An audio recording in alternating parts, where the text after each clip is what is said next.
नारायणं नमस्कृत्य नरं चैव नरोत्तमं देवीं सरस्वतीं व्यासं ततो जयमुदीरये।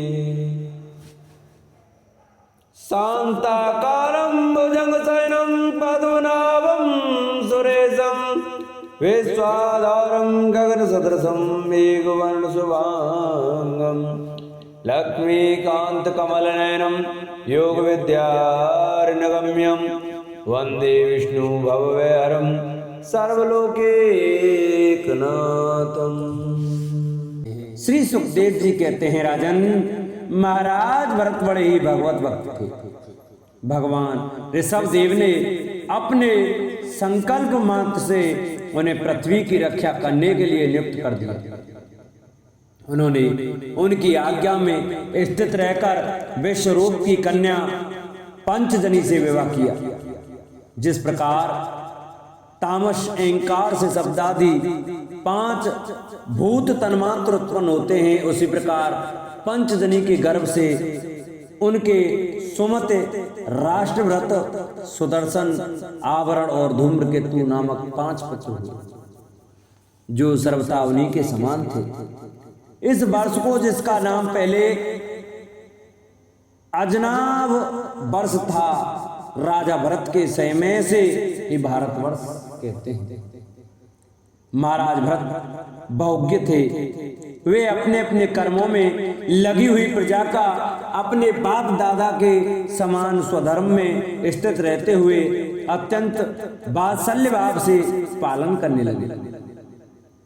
उन्होंने होता, अध्वर्यु, उद्गाता और ब्रह्मा, इन 4 ऋतुओं द्वारा कराए जाने वाले प्रकृति और विकृति दोनों प्रकार के अग्निहोत्र, दर्श, पूर्णमास, चातुर्मास, पशु और सोम आदि छोटे बड़े क्रेतुओं यज्ञों से यथा समय श्रद्धा पूर्वक यज्ञ और कृतरूप श्री भगवान का यजन किया।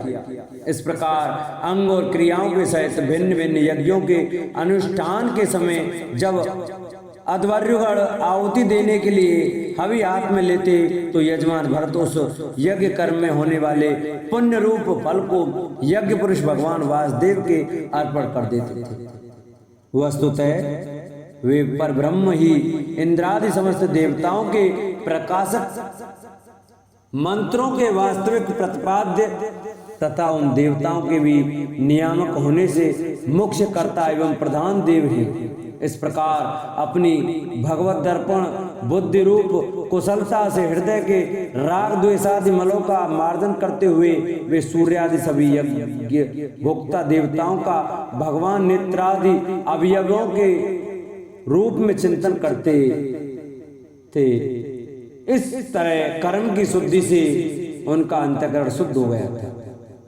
तब उन्हें अंतर्यामी रूप से विराजमान हृदयाकाश में ही अभिव्यक्त होने वाले ब्रह्म स्वरूप एवं महापुरुषों के लक्षणों से उपलक्षित भगवान वासुदेव में जो श्री वत्स, कौस्तुभ, वनमाला, चक्र, शंख और गदा आदि से सुशोभित तथा नारद आदि निज जनों के हृदय में चित्त के समान निश्चल भाव से स्थित रहते हैं, दिन दिन वेगपूर्वक बढ़ने वाली उत्कृष्ट भक्ति प्राप्त हुई।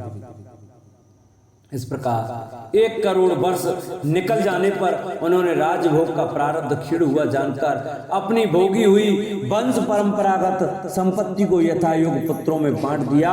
फिर अपने सर्व संपत्ति संपन्न राजमहल से निकलकर वे पुलहाश्रम हर क्षेत्र में चले आए। इस पुलहाश्रम में रहने वाले भक्तों पर भगवान का बड़ा ही वात्सल्य है। वे आज भी उनसे उनके इष्ट रूप में मिलते रहते हैं। वहाँ चक्र नदी, गंडकी नाम की प्रसिद्ध सरता, चंद्राकार सालग्राम शिलाओं से जिनके ऊपर नीचे दोनों और नाभि के समान चिन्ह होते हैं, सब ओर से ऋषियों के आश्रमों को पवित्र करती रहती है। उस पुलाश्रम के उपवन में एकांत स्थान में अकेले ही रहकर वे अनेक प्रकार के पत्र, पुष्प, तुलसी दल और कंद मूल फलादि उपहारों से भगवान की आराधना करने लगे।